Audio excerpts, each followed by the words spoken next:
देखिए, ये कोच राजवंशी की धरती है, महामाया धाम यहाँ है, पंचपीर दरगाह यहाँ है, गुरुद्वारा श्री तेग बहादुर जी का यहाँ है। ये एक ऐसी धरती है जहां से पूरे देश को संदेश जाता है कि ये देश एक है, हम सब एक महान परिवार है और इस देश के लिए हम सब एकजुट होकर लड़ेंगे। इस देश के लिए हम सब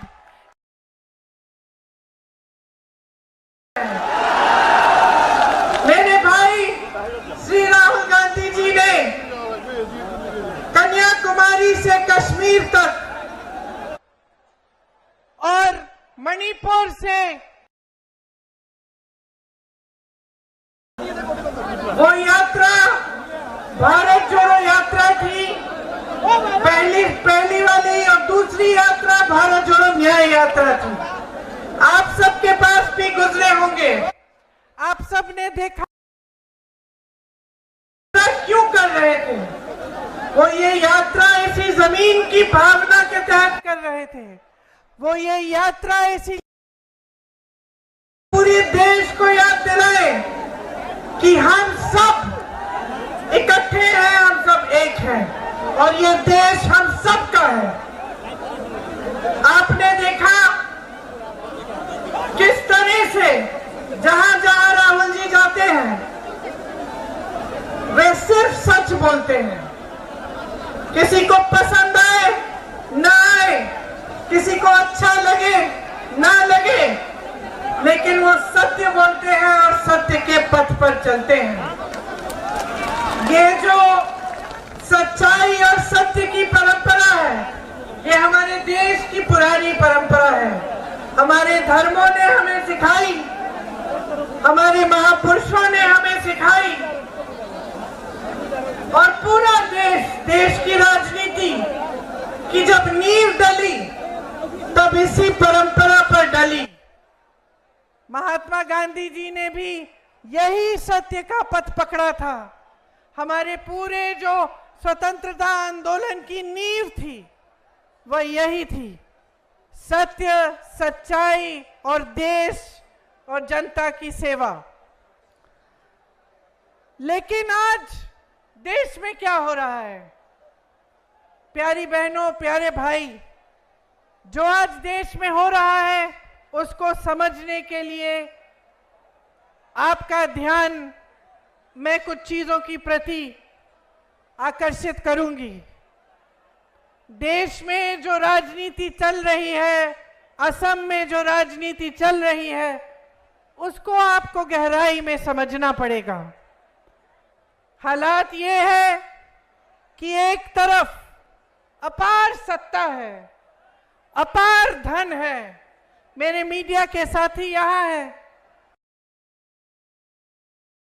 सरकारों के साथ है। एक जमाने में मीडिया सरकार से सवाल उठाती थी, नेता कुछ गलत करता था तो जनता का प्रतिनिधित्व मीडिया करती थी, सवाल उठाती थी, पूछती थी।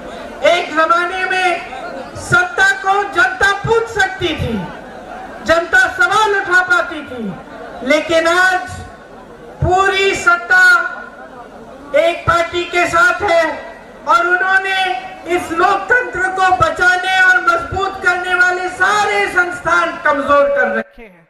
चाहे वो मीडिया हो, चाहे न्यायपालिकाएं हो, चाहे दूसरे संस्थान जैसे इलेक्शन कमीशन हो, तमाम संस्थानों को कमजोर करने का प्रयास इन्होंने हमेशा किया है।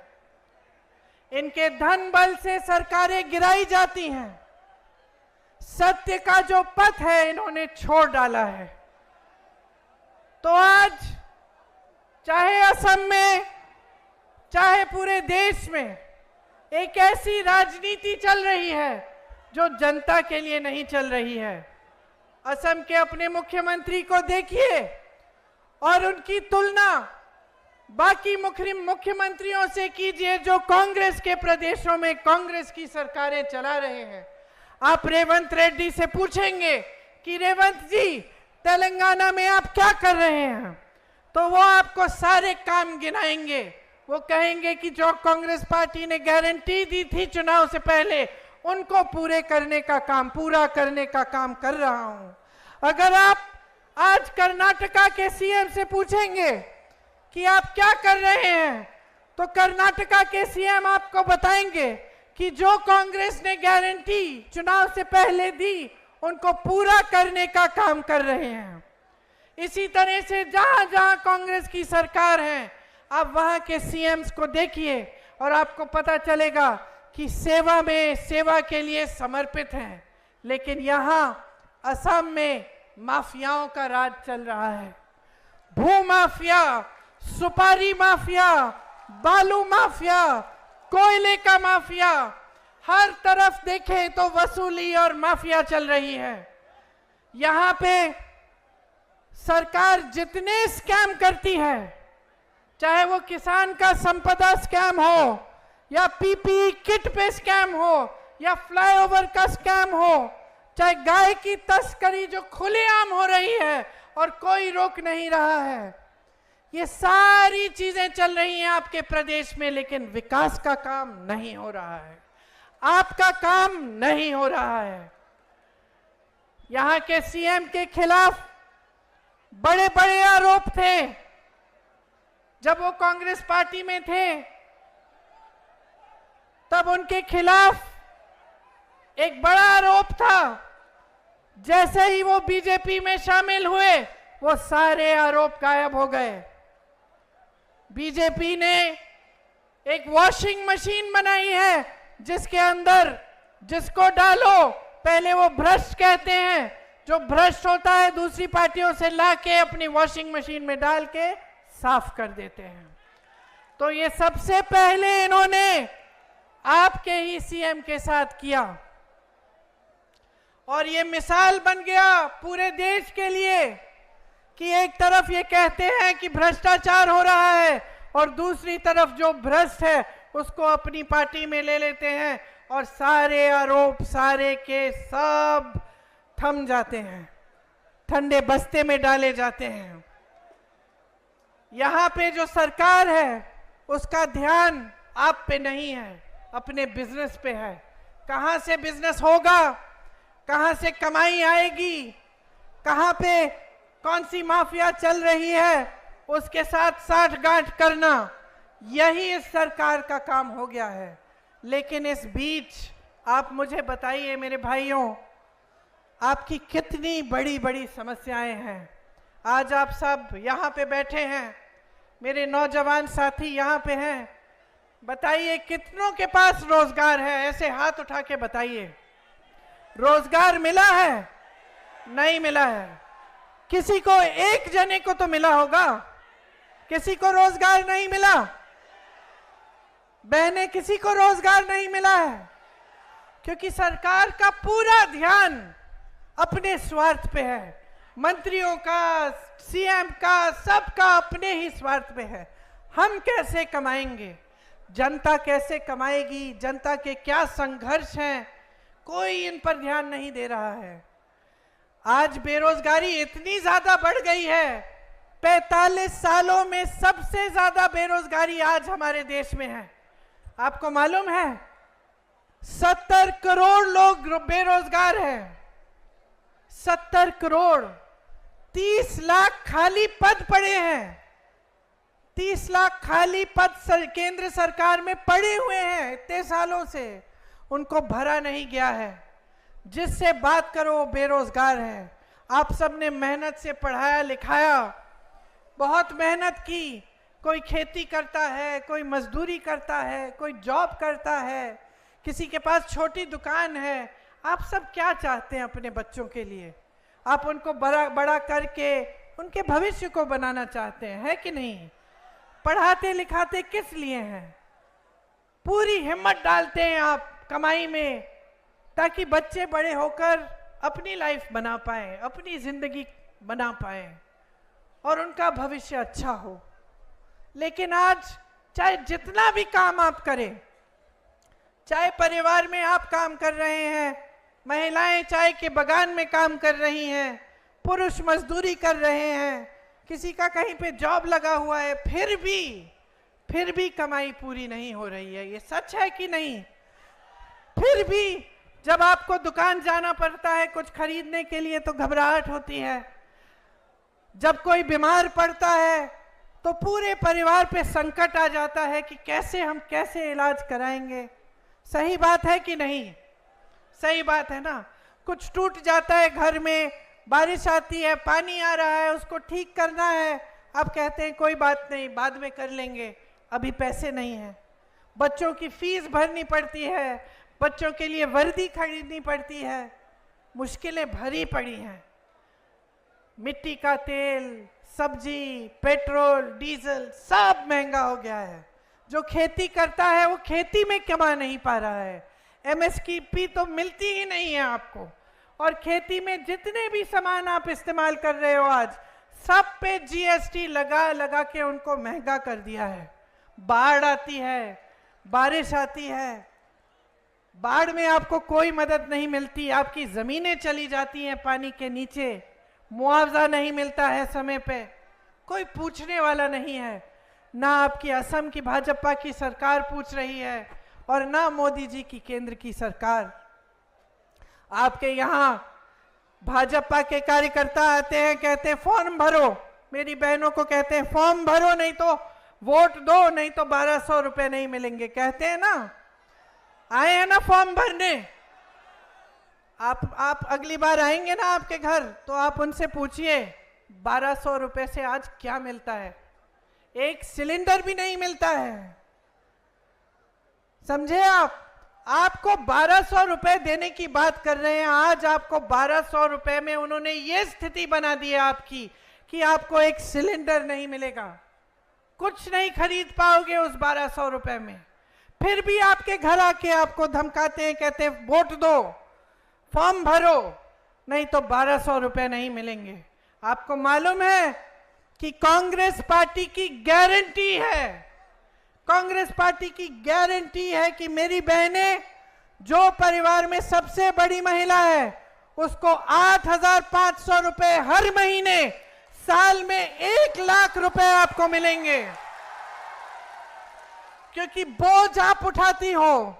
मैं महिला हूं, मैं समझती हूं, महिला चाहे बड़े घर की हो, चाहे छोटी घर की हो, चाहे गरीब हो, चाहे बहुत रईस हो, महिला हमेशा समाज का बोझ भी उठाती है और समाज की परवरिश भी करती है। नई पीढ़ी को तैयार करने वाली मेरी बहन मेरी महिला है, सबसे ज्यादा मेहनत करने वाली महिला है। काम पे जाती है, खेती में जाती है, नौकरी करती है, मजदूरी करती है, तो घर आकर बच्चों को देखती है, घर आकर खाना पकाती है, घर आकर सबकी देखभाल करती है। जब तक आप सब सो जाते नहीं हो, जब तक पूरा परिवार चैन से नहीं सोता, तब तक मेरी बहनें नहीं सोती हैं। और इस सरकार में उनके लिए कुछ नहीं है, सिर्फ ऊपरी बातें। मोदी जी कहते हैं हमने महिलाओं के लिए आरक्षण कर दिए। कौन से आरक्षण? 10 सालों के लिए वो आरक्षण सच्चाई ही नहीं होंगे, लेकिन उन्होंने हर जगह इवेंट बनाए, बड़े बड़े मंचों पर गए, उनको माला पहनाया गया, कहा गया कि महिलाओं के लिए वो कर रहे हैं। लेकिन असलियत ये है कि आपको 5 किलो राशन और 1200 रुपए पकड़ाकर ये कहते हैं कि बस चुप रहो, इतना मिलेगा तुम्हें, बस और कुछ नहीं मिलेगा। महिलाओं को आत्मनिर्भर करने के लिए, अपने पैरों पे खड़े करने के लिए कुछ नहीं किया। कांग्रेस पार्टी चुनाव में गारंटी दे रही है और चुनाव के बाद देखना, जैसे हमने अपने प्रदेशों में सारे गारंटी लागू किए हैं, हम ये भी लागू करेंगे कि 50% मतलब आधी नौकरियां जितनी भी केंद्र सरकार में है, आधी महिलाओं को मिलेगी। ये लोग महिला सुरक्षा की बात करते हैं। आपने देखा होगा कर्नाटका में क्या हो रहा है। इनके पार्टी के साथ लगे हुए लोग, ऐसी हरकतें इन्होंने की हैं, ऐसे अपराध किए हैं, हजारों वीडियो निकले हैं। और क्या पता चला कि जिसने अपराध किया उसके साथ मोदी जी मंच पे खड़े होकर उसके लिए वोट मांग रहे थे। मंच पे खड़े होकर मोदी जी ने कहा कि इनको वोट दीजिए, ये हमारे को इनको जिताइए।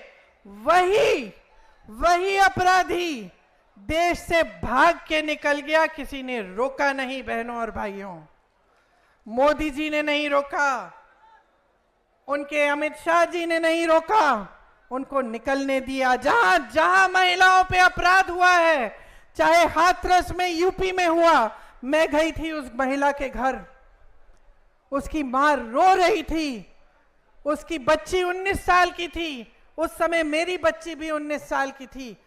उसके साथ सारी गलत हरकतें करके उसको जलाया गया, माता पिता को उसका शव भी नहीं देखने दिया। उसके बाद उन्नाव में ऐसा हादसा हुआ एक महिला के साथ, उसको भी जला दिया गया। ये लोग कुछ नहीं बोले, मोदी जी कुछ नहीं बोले, बल्कि इन्होंने अपराधियों को बचाने का काम करवाया। जहां जहां अपराधी थे सबको बचाया, उनकी रक्षा की गई सरकार से। लेकिन महिला की सुरक्षा के बारे में ये लोग बात करते हैं। ये लोग आकर आपको कहते हैं कि हम महिलाओं की सुरक्षा करेंगे। किस मुंह से करेंगे बहनें, किस मुंह से? हाथरस में नहीं की, उन्नाव में नहीं की, मणिपुर में एक जवान की बीवी को निर्वस्त्र करके सबके सामने चलाया गया। सबने वो वीडियो देखा कि नहीं? सबने देखा। मोदी जी ने देखा होगा ना, अमित शाह जी ने देखा होगा ना, तो चुप कैसे हो गए? बचाने नहीं आए, कोई कार्रवाई नहीं हुई, आंख मूंद दी, मुंह इस तरफ फेर लिया। पूरा देश देख रहा था, महिला को बचाने नहीं आए। जहां जहां अपराध हो रहा है वो अपराध होने दे रहे हैं। ओलंपिक की हमारी मेडलिस्ट थी, जब मेडल जीत के आई मोदी जी के घर गई, मोदी जी ने बुलाया उनको चाय पिलाई, उनके साथ फोटो खिंचाई। सारी मीडिया में ने लिखा, देखो मोदी जी के काल में इंडिया मेडल लेके आ रही है ओलंपिक से।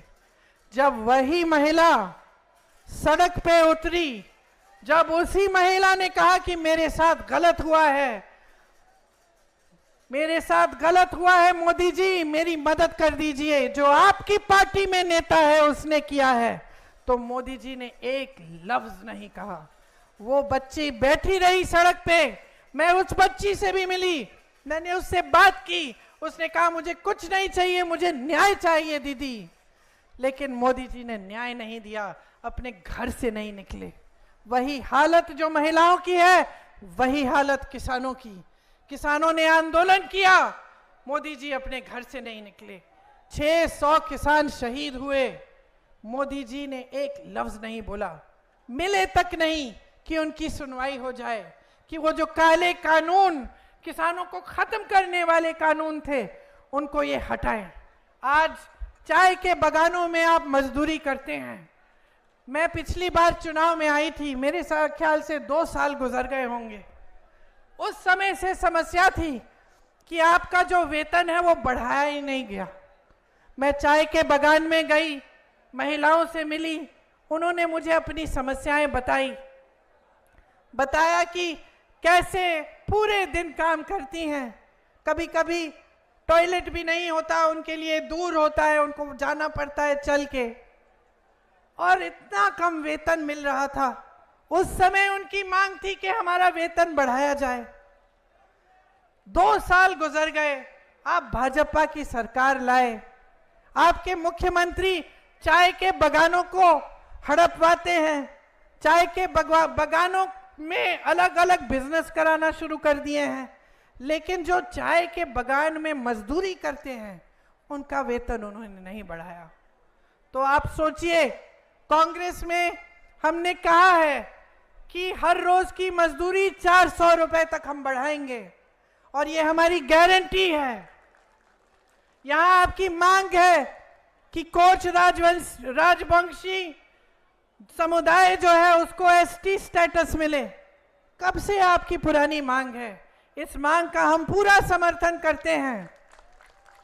आपने सुना होगा राहुल जी कहते हैं कि जाति जनगणना कराएंगे। जाति जनगणना का मतलब है कि ये गिनती होगी कि किस समुदाय में, किस जाति में कितने लोग हैं, ताकि सही से भागीदारी पूरी देश में हो पाए। और सिर्फ जाति के आधार पर नहीं, लेकिन अमीरी गरीबी के आधार पर भी, ताकि हम जान जाएं कि भाई यहाँ ये समस्या है, ये जाति है, ये धर्म के लोग हैं जहाँ पे कुछ अलग सी समस्या है और इसको पूरा करने के लिए हम क्या करें, या इनकी पूरी भागीदारी नहीं हो रही है। तो ये सब चीज़ों को समझने के लिए ये जाति जनगणना कराएंगे। लेकिन इसमें एक महत्वपूर्ण बात यह है कि आज जो रिजर्वेशन पे 50% का कैप है वो हटाया जाएगा। इसीलिए जो कांग्रेस पार्टी की नीतियां हैं उनको आपको अच्छी तरह से समझने की ज़रूरत है। देखिए, जहाँ जहाँ हमारी सरकारें चल रही हैं वहाँ आपकी भलाई के लिए चल रही हैं। पहले से हमारी राजनीति ये रही है कि हम जनता की सेवा करें। जनता कैसे मजबूत होगी, आपके भविष्य कैसे बनेंगे। लेकिन यहाँ असम में बीजेपी और AIUDF का जो गठजोड़ है वो यहाँ की राजनीति को एकदम एक दूसरी दिशा में ले गई है। बदरुद्दीन जी और हेमंतो बिस्वा शर्मा जी के का एक गुप्त गठजोड़ है, अंदर अंदर से मिले हुए हैं। दोनों एक दूसरे की बड़ी तारीफ करते हैं। आपने CM जी का इंटरव्यू देखा होगा, उस इंटरव्यू में क्या कहा उन्होंने, कोई बताएगा? आप बताओ। वो बोले हैं बदरुद्दीन जी के दिल की इच्छा थी कि मैं CM बनूं, समझे? वो बोले हैं कि जहां मैं कहता हूं वहां इनका वोट डलता है। AIUDF के जो विधायक हैं उन्होंने बीजेपी के साथ वोट डाला है जब राज्यसभा का मामला था। तो समझिए, आपके सामने ऊपर ऊपर से कुछ और बात हो रही है।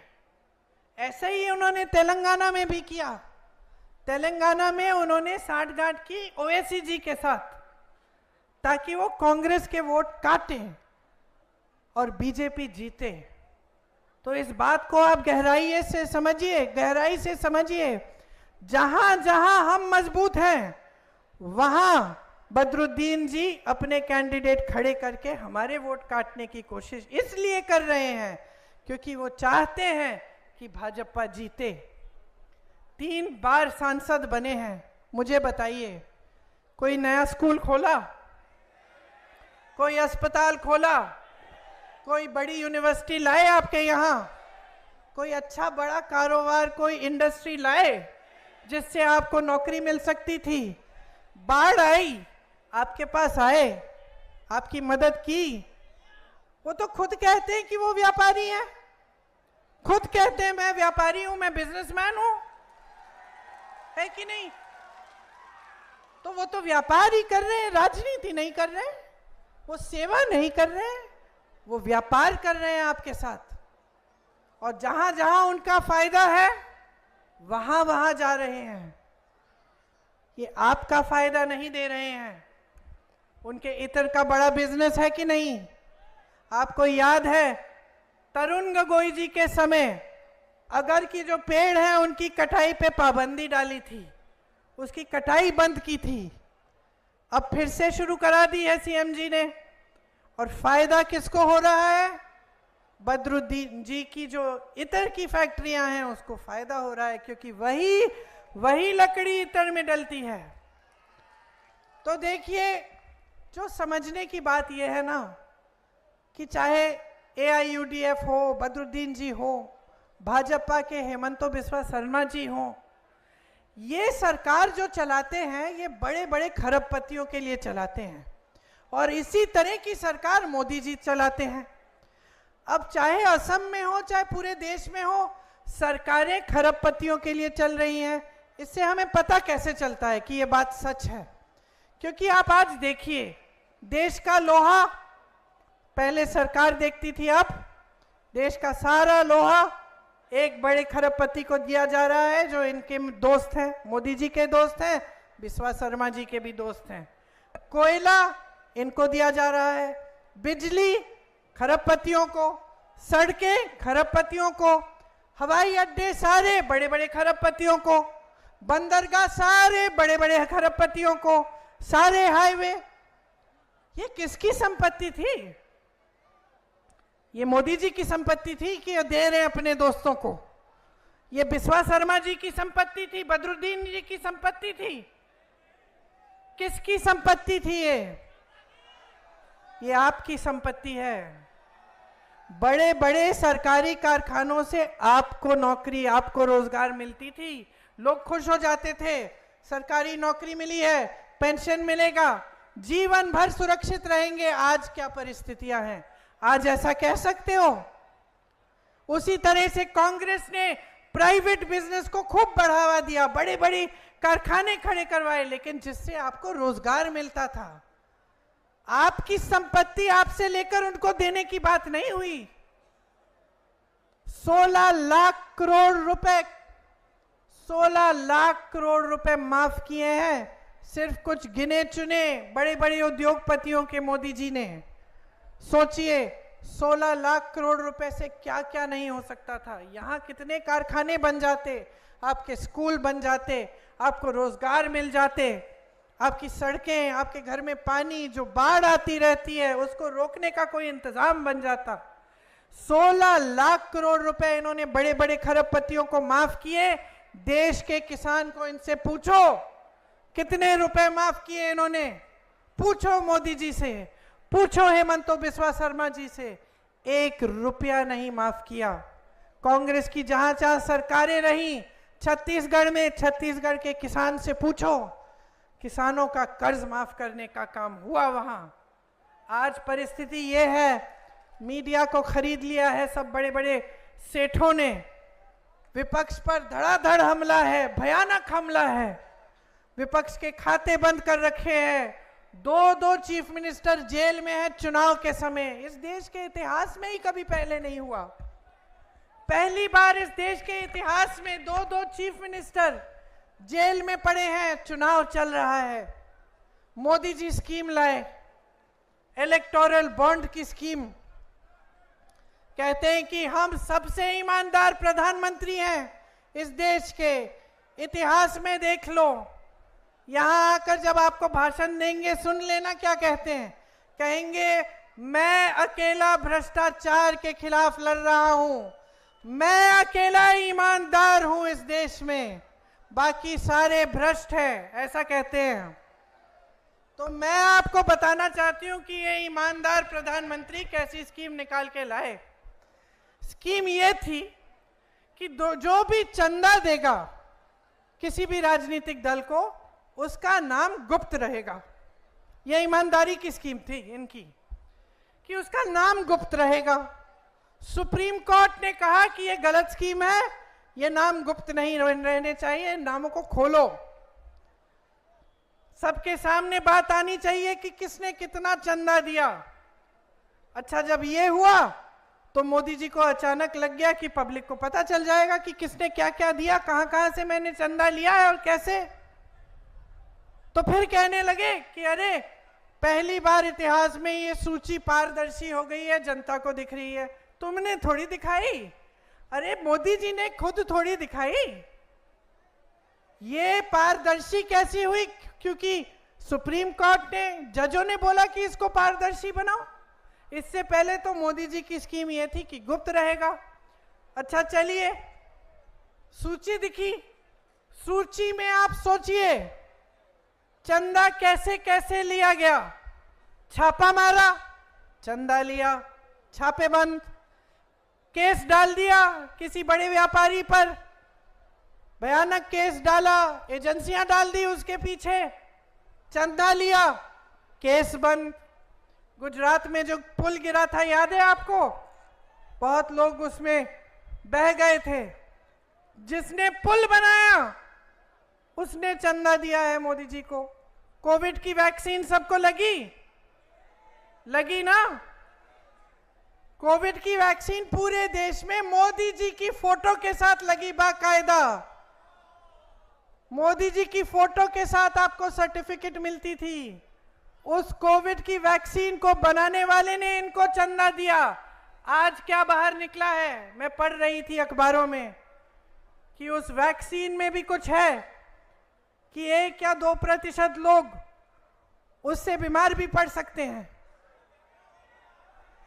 तो आप सोचिए कि कितना बड़ा भ्रष्टाचार किया और भ्रष्टाचार की स्कीम बना दी, और ये आके आपके सामने कहते हैं कि ये सबसे ईमानदार है, कि इनसे ईमानदार कोई इनसे पहले कोई नेता ही नहीं रहा। आपको मालूम है, कोई बताएगा कि आज भारत में सबसे अमीर राजनीतिक दल कौन सा है?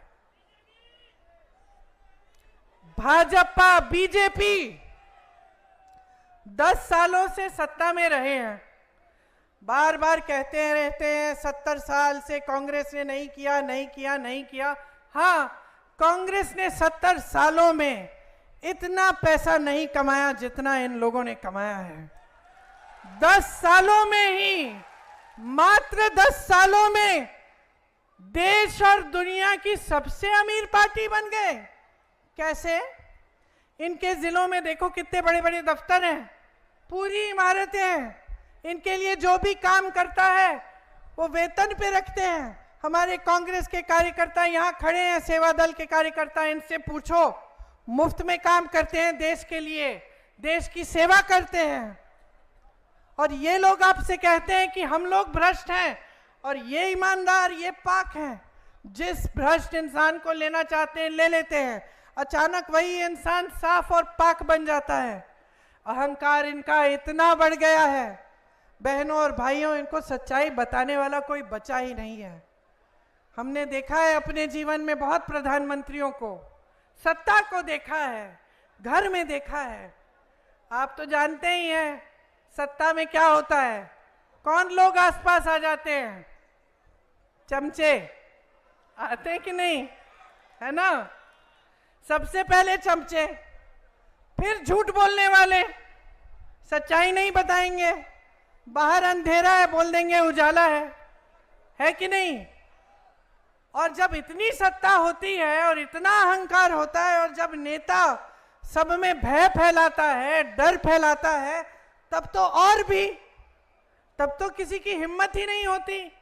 अब आपकी ये स्थिति है, महंगाई है, बेरोजगारी है, किसान पिस रहा है, महिलाओं के लिए कोई रास्ता नहीं है आगे बढ़ने का। कोई बता भी रहा है मोदी जी को? मुझे नहीं लगता।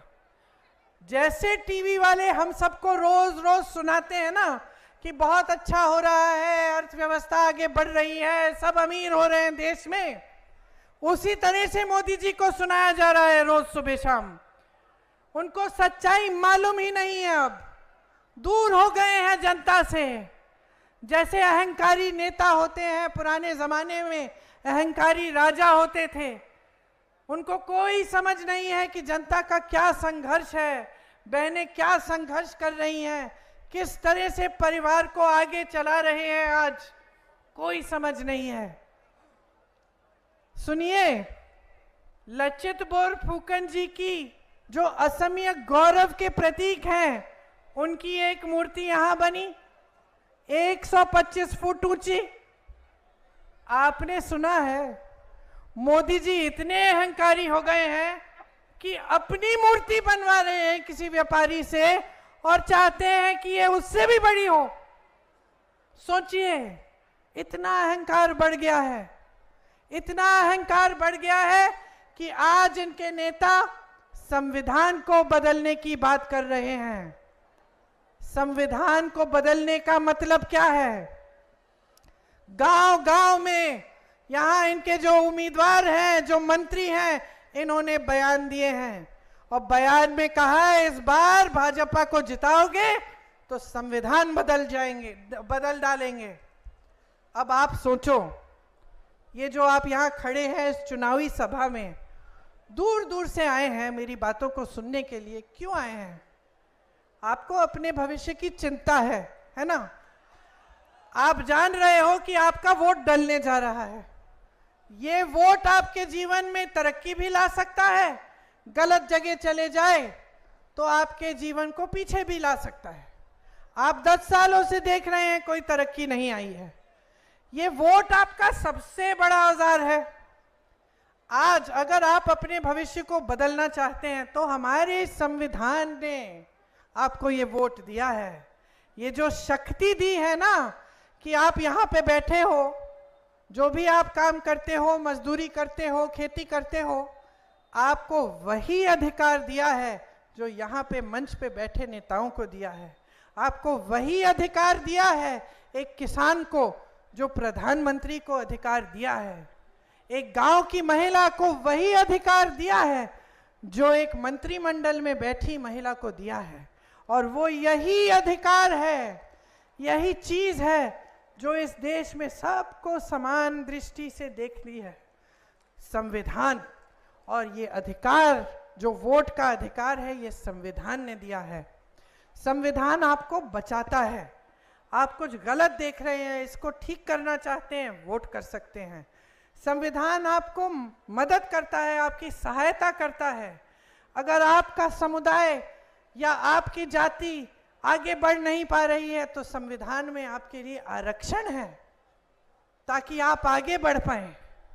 आज इसी संविधान को बदलने की बात, इस संविधान को जिसके लिए असम के महापुरुष, पूरे देश भर के महापुरुषों ने अपना जीवन दिया, जिसके लिए लड़े, ये स्वतंत्रता आंदोलन जो 100 सालों से चला, जब से 200 सालों से, जब से ब्रिटिश यहां थे, तब से आस्ते आस्ते आंदोलन शुरू हुआ, चला, अंत में हमें आजादी मिली, लोगों ने त्याग किया इस संविधान को बनाने के लिए। इस संविधान को बनाने के लिए डॉक्टर अंबेडकर जैसे महापुरुष, महात्मा गांधी जैसे महापुरुष लड़े, जवाहरलाल नेहरू लड़े। और आज ये लोग, इनका अहंकार इतना बढ़ गया है कि ये कह रहे हैं हमारी मूर्ति श्री लचित भूखंड की मूर्ति से बड़ी बनाओ, हम संविधान को बदलेंगे। ये संविधान इनका थोड़ी है कि ये बदल सकते हैं। ये संविधान इस देश का है, ये संविधान आपका है। जिस तरह से आपकी संपत्ति किसी बड़े खरबपति को पकड़ा रहे हैं, उस तरह से आज ये कहने लगे हैं कि आपका ये संविधान वे बदल डालेंगे, जब जी चाहे कुछ भी ले आएंगे। तो कौन रोकेगा इनको? कौन रोकेगा? अगर फिर से इनकी सरकार आई तो जाने क्या कर डालेंगे।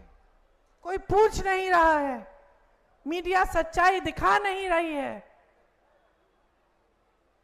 तो अगर आप जागरूक नहीं बनेंगे, अगर आप चुनाव में ये डिमांड नहीं करेंगे, ये मांग नहीं उठाएंगे कि जो नेता आपके सामने आता है भाषण देने के लिए, मेरी तरह जो मंच पे खड़ा है, वो आपकी बात करे, आपके विकास की बात करे, जब बाढ़ आएगी क्या करेगा वो बात करे, आपके लिए स्कूल कब बनाएगा वो बात करे, तो बदलाव कैसे आएगा मेरे भाइयों, मेरे बहनों? कैसे आएगा बदलाव अगर आप जागरूक नहीं होंगे? ये देश आपका है, समझ लीजिए। इस देश को बचाने का सबसे बड़ा काम, सबसे बड़ी जिम्मेदारी आपकी है, हमारी है। हम लड़ रहे हैं, सड़कों पे लड़ रहे हैं, प्रदेश प्रदेश में लड़ रहे हैं। राहुल जी चल रहे हैं कन्याकुमारी से कश्मीर, आपकी लड़ाई लड़ रहे हैं। हम नहीं चाहते कि ये देश टूटे, हम नहीं चाहते कि इस देश के संविधान में जो हक आपको दिए गए हैं, जिसके लिए आपके पूर्वज लड़े, उन हकों को कमजोर किया जाए।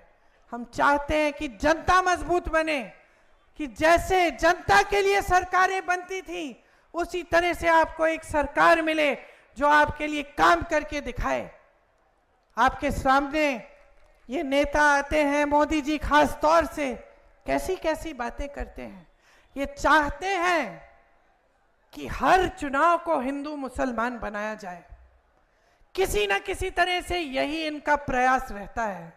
ये चाहते हैं कि चुनाव में आपके जज्बात उभरे, ताकि किसी का वोट इधर, किसी का वोट उधर जाए।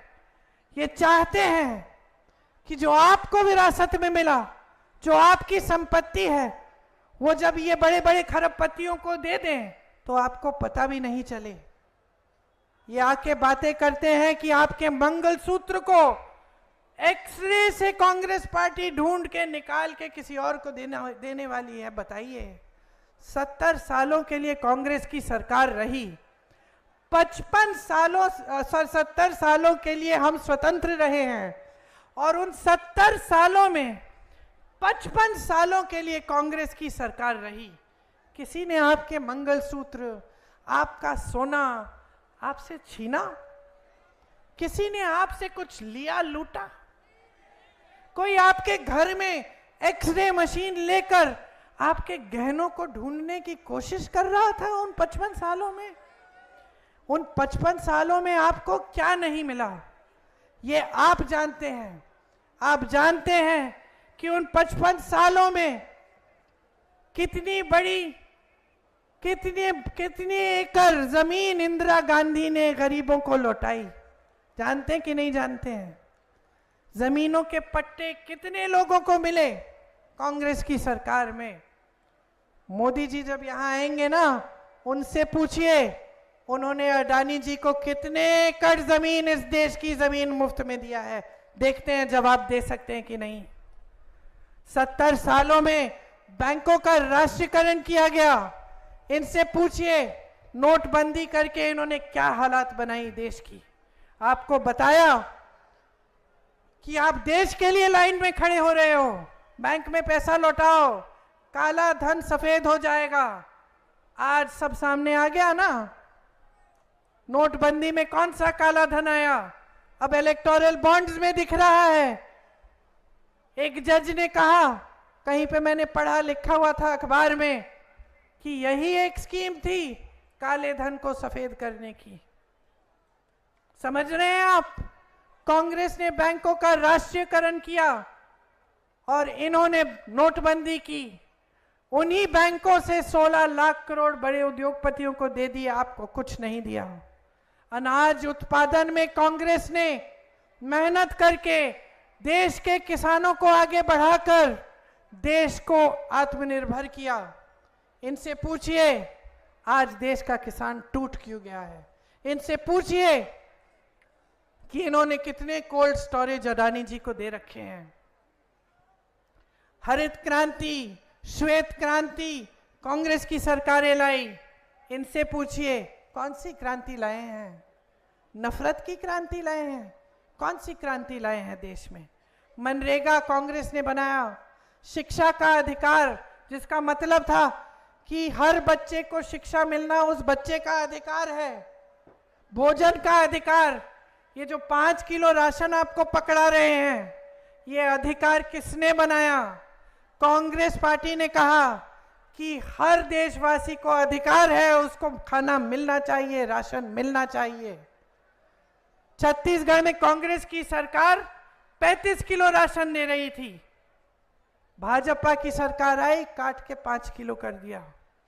कांग्रेस ने इस देश में आईआईटी बनाए, आईआईएम बनाए, एम्स बनाए, विश्वविद्यालय बनाए, इसरो बनाया, डीआरडीओ बनाया, बीएचईएल बनाया, सेल बनाया, ओएनजीसी बनाया, एचएएल बनाया, भाखरा नंगल डैम बनाया। एक ऐसी संस्था का नाम ले ले मोदी जी यहां खड़े होके, क्या बनाया उन्होंने? कौन सी ऐसी संस्था बनाई? ईडी क्या बनाया इन्होंने? 20,000 करोड़ का संसद भवन का सुंदरीकरण किया, जब देश का किसान 15,000 का बकाया मांग रहा था। कोई एक ऐसी संस्था नहीं बनाई उन्होंने। आपके लिए कुछ ऐसा नहीं किया जिससे आप आगे बढ़ पाए। सिर्फ इनके बड़े बड़े इवेंट, कभी ये कभी वो, कभी विदेश जाएंगे, कभी अफ्रीका में दिखेंगे, कभी अमेरिका में दिखेंगे, हर जगह घूमते हुए दिखेंगे, आपके घरों में कभी नहीं दिखेंगे। मैं एक चुनौती देती हूं भाजपा के नेताओं को, एक वीडियो दिखा दे मुझे जहां मोदी जी वाराणसी में, जो उनका संसदीय क्षेत्र है, वाराणसी में किसी एक गरीब के घर के अंदर गए हों। नहीं गए, परवाह नहीं है आपकी। अपनी सत्ता की परवाह है। हेमंत बिस्वा सरना जी को, बदरुद्दीन जी को, मोदी जी को, और मैं एक सांस में तीनों का नाम ले रही हूं क्योंकि तीनों एक समान हैं। तीनों आपके जज्बातों का फायदा उठाना चाहते हैं। तीनों चाहते हैं कि ये चुनाव हर चीज पे लड़ा जाए, लेकिन आपकी समस्याओं को हल करने की बातों पे ना लड़ा जाए। तीनों ये चाहते हैं कि उनकी अपनी तरक्की हो, आपकी तरक्की नहीं हो। तीनों अपना स्वार्थ साधते हैं। तो मैं आज आपके सामने इसलिए आई हूं, आपको कहने के लिए समय आ गया है। मेरी बहनों, मेरे भाइयों, अपना स्वार्थ साधो। समझे आप? अपना स्वार्थ साधो। आपको कहां पे फायदा है, आपके लिए कौन सी पार्टी क्या करेगी, आपकी सड़क कौन बनाएगी, आपको मदद कौन करेगा, आपके लिए कौन स्कीम लाया है अच्छी, ये समय आ गया है। इस देश की राजनीति को पटरी पे लाओ। इस देश के नेताओं को समझाओ, मुद्दे पे आओ। प्रधानमंत्री जी को बताओ हमारे मुद्दों पे चर्चा होनी चाहिए। प्रधानमंत्री जी मुद्दे पे आइए, बताइए आपने 10 सालों में क्या किया है। 70 सालों की रट छोड़िए, आपने 10 सालों में हमारे लिए क्या किया है और आगे के 5 सालों में आप क्या करने जा रहे हैं। बताइए उनको कि हम नहीं जानना चाहते कि आप संविधान बदलेंगे, हम नहीं जानना चाहते कि आप कौन से नए देश में भ्रमण करने जाएंगे, हम नहीं जानना चाहते कि आपका जो 16,000 करोड़ रुपए का 2 हवाई जहाज है आपके, उसके अंदर कौन से रंग की सीट है। हम जानना चाहते हैं कि हमारे लिए क्या करोगे। ये है आपकी जिम्मेदारी। आज मैं यहां खड़े होकर आपको कह रही हूं कि आज अगर आपने अपनी जिम्मेदारी नहीं समझी, आज अगर आप ये बात गहराई से नहीं समझे कि ये चुनाव आपके मुद्दों पे लड़ा जाना चाहिए, महंगाई पे लड़ा जाना चाहिए, रोजगार पे लड़ा जाना चाहिए, तब ये देश एकदम गलत दिशा में चलता चले जाएगा और उसको पीछे खींचने का कोई नहीं होगा। कांग्रेस ने एक घोषणा पत्र निकाला, हमने उसे न्याय पत्र कहा। न्याय पत्र क्यों? क्योंकि हम समझते हैं कि आपके साथ कितना अन्याय हुआ है। 10 सालों में सिर्फ झूठों की राजनीति हुई है। सिर्फ आपको बताया गया कि ये करेंगे वो करेंगे, कुछ नहीं किया। ना 15 लाख रुपए आपके खाते में गए, ना 2 करोड़ रोजगार बने, ना आपका विकास हुआ, ना आपकी तरक्की हुई।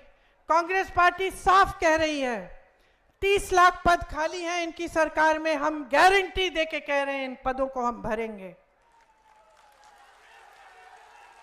अग्निवीर जैसी स्कीम लाए ये लोग, ताकि जो सेना में जाता था वो भी सुरक्षा, उसकी भी सुरक्षा अब नहीं है, वो भी सुरक्षित नहीं रह सकता। 4 साल की नौकरी करके घर आकर बेरोजगार होगा। हम उस स्कीम को रद्द करेंगे। हम 5,000 करोड़ रुपए का फंड निकालेंगे नौजवानों तुम्हारे लिए, ताकि तुम अपना छोटा कारोबार शुरू करना चाहो तो तुम्हें उस फंड से पैसे मिलेंगे। हम ये जितने भी बड़े बड़े खरबपति अरबपति हैं, जब इनके बच्चे पढ़ाई खत्म करते हैं, बड़े बड़े पाठशालाओं में जाते हैं, बड़ी बड़ी यूनिवर्सिटी में, उसके बाद इनको एक प्रोग्राम अप्रेंटिसशिप करते हैं। वो 1 साल के लिए कहीं इंटर्नशिप की, कहीं कुछ किया और वो थोड़ा कमा लेते हैं, जब तक उनको प्रॉपर नौकरी नहीं मिलती। लेकिन ये सुविधा गरीब बच्चों के लिए नहीं है। हम इस देश में पहली बार हम एक ऐसी सुविधा लाना चाहते हैं जहां जब आप अपना एजुकेशन खत्म करते हैं, स्नातक पास होते हैं, तब से आपको एक अप्रेंटिसशिप का प्रोग्राम में डाला जाएगा, जिससे 1 साल में आप कम से कम 1 लाख रुपए कमा पाएंगे। आप शिक्षा के लोन लेते हैं, कितनी मेहनत करते हैं, शिक्षा के लिए लोन लेते हैं, किसी को ट्यूशन फी भरनी पड़ती है, मेहनत से इतना काम करते हैं, पेपर लीक हो जाते हैं। हम कह रहे हैं कि पेपर लीक के खिलाफ हम एक कानून लाएंगे जो शिक्षा के लिए लोन ले रहा है उसका लोन हम माफ करेंगे। ये फसल में आपका नुकसान होता है जब बाढ़ आती है, तो हमारी गारंटी है कि 30 दिनों के अंदर अंदर आपको पूरा मुआवजा मिलेगा, पूरा भुगतान मिलेगा।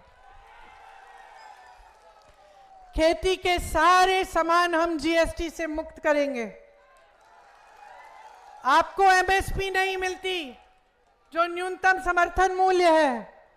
हम एक कानून ला रहे हैं कि कानून के तहत किसानों को न्यूनतम समर्थन मूल्य मिलना पड़ेगा। ये किसान का अधिकार बना रहे हैं हम। भूमिहीनों को जमीन दी जाएगी।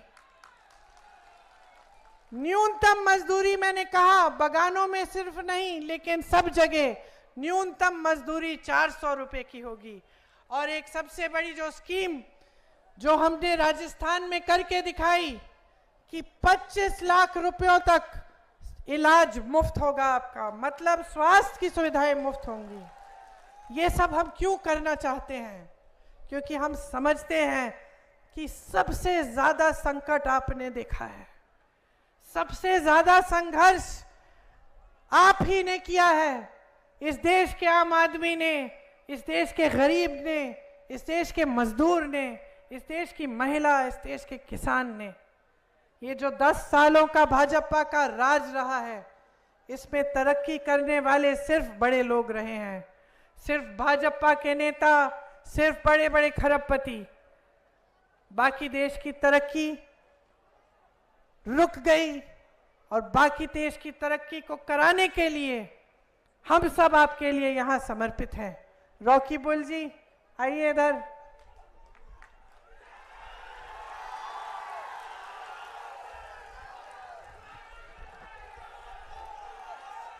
कितनी बार ये विधायक रहे हैं? 6 बार विधायक रहे हैं। 6 बार ना? 6 बार। 6 बार इनको क्यों बार बार जनता ने जिताया? क्योंकि इनकी राजनीति सेवा की राजनीति है, आपके लिए समर्पित रहते हैं। आज ये लोकसभा का चुनाव लड़ रहे हैं, एक बार जोर से बताओ, जिताओगे कि नहीं? एक बार और। यहां से, डुबरी से पूरे देश में संदेश भेजो, पूरे देश में, कि भाजपा और जो भाजपा के साथ छुपी साठगांठ रखने वाली पार्टियां हैं, उनको जनता सबक सिखाएगी और जनता एक ऐसी राजनीति इस देश में वापस लाएगी जो सेवा की राजनीति है, जो सच्चाई की राजनीति है और जो जनता की समस्याओं को हल करने वाली राजनीति है। आप सबने इतनी धूप में इतनी लंबी बात सुनी मेरी, इसके लिए आपका बहुत बहुत धन्यवाद। इनको भारी बहुमत से जिताओ। चुनाव के बाद मैं वापस आऊंगी आप सबको धन्यवाद देने के लिए। जय हिंद।